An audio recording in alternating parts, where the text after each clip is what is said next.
Every day is kind of a little different. I usually get up anywhere between 5:30 and 6:30. On the days that I have work, I drop my daughter off and then I head off to work and I work a full day. On the days that I go to school, we're there the entire day. Swiss cheese. We do a lot of times go to a restaurant where there's Wi-Fi so we can study while we're eating. 46-year-old Danielle Williams is a lot like other busy single moms. She takes care of her daughter and their 2 dogs, all while working and going to school. Except that each night, she drives back into Santa Barbara and goes to bed here, in a parking lot, in her minivan. This is a Chrysler Town & Country. My seat actually will go forward and back easy. Even with the space that I've given myself, it's not quite enough for my knees. If I want to sit at the edge of the bed to be able to then push myself to the back. Because there's a bed here? This is a bed here. Oh, wow. I didn't even notice. Yeah. So if you look in the back. Oh, from this angle, it makes much more sense. Yes. What about all this other stuff? How did you decide what to have in the car? Are these just necessities? So obviously the dirty clothes hamper, so we can keep our dirty clothes and our clean clothes separate. This is my daughter's bag of clothes. It's about 2 weeks worth of clothes that we keep. The rest is? In storage. We have a 7x10 and it's pretty much full. We had a life before this.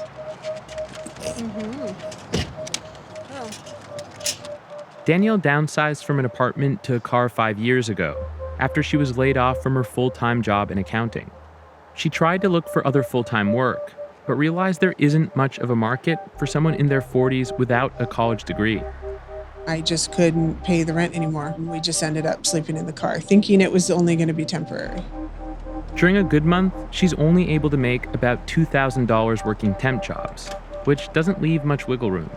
She pays $370 a month to lease her car, $93 for insurance, $150 for gas, $225 for 2 phones, $117 for storage, $50 to shower at the YMCA, and about $900 in food, since she and her daughter have to eat out. It usually ends up that we maybe have about $100 left over. Do you consider yourself homeless? I do consider myself homeless. The world considers me homeless. When you think about homeless people, you think about somebody who's maybe on drugs, who is an alcoholic, has a lot of mental health issues, or is lazy. The rest of them are people like me, where they're actually working, going to school, trying to get out of the life that they're in, and just can't. Have you considered living in a shelter? We did one night at the rescue mission. That was terrifying for my daughter.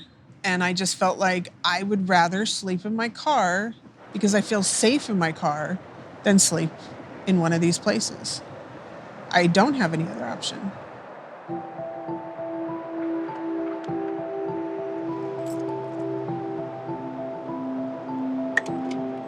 Living in a city where sleeping in your car is technically illegal isn't exactly comfortable either. It means having to park in dark places with few people, which can be dangerous, and risking being hassled by the police, which can be costly. That's why Danielle landed at a designated safe parking lot.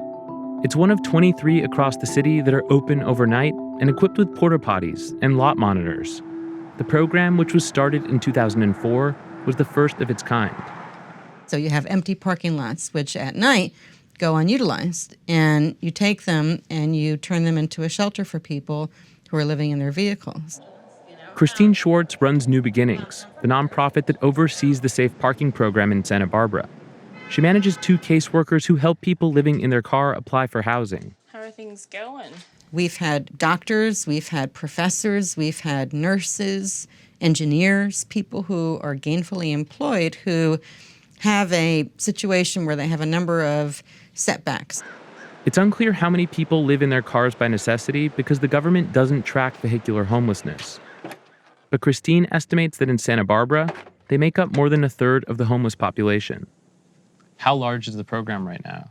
The safe parking program now has grown to 134 spaces in 23 lots in the city of Santa Barbara, the city of Goleta, and in the unincorporated areas in between. Is that enough? We constantly have a waiting list that can range anywhere from about 30 to more than 100 people at any given time, and we never have enough lots. There's a shortage of affordable housing in every single state in the country.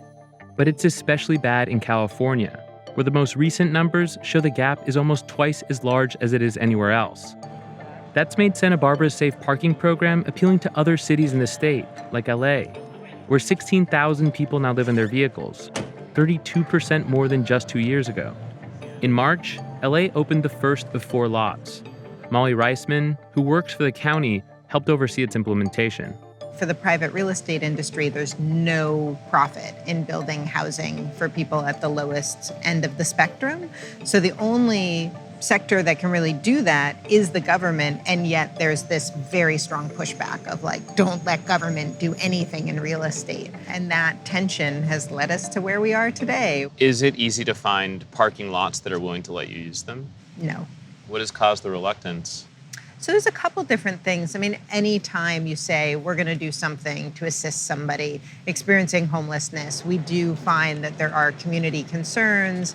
There's NIMBYism, not in my backyard, and we have to work with the community to help them overcome that. There's always concerns about liability. If there's an accident, who's going to get sued? What does it say about where we are that a program like safe parking, where instead of giving someone an affordable place to live in, we're giving them a parking lot? No, I mean, it is not a great state of affairs. But we have so many people experiencing homelessness that we're dramatically trying to increase shelters, but we can't do it fast enough. So safe parking is this alternative. LA's new safe parking lots opened just in time for Danielle, who was recently accepted to college there on a scholarship. Last month, she and her daughter drove down to LA for orientation and got a permit for a parking spot in North Hollywood. I'm hoping that, maybe something will happen and we'll be able to get a place to live here. But I know that as long as I'm in school, I can't afford the rent that's in any city here in California. At any point, have you questioned whether you made the right decision to go to school instead of working 2 jobs and trying to make it work? All the time. I need to find a solution that's gonna make things better for us in the long term. Do I regret it sometimes? Sure. But at the same time, I know this is the right thing to do.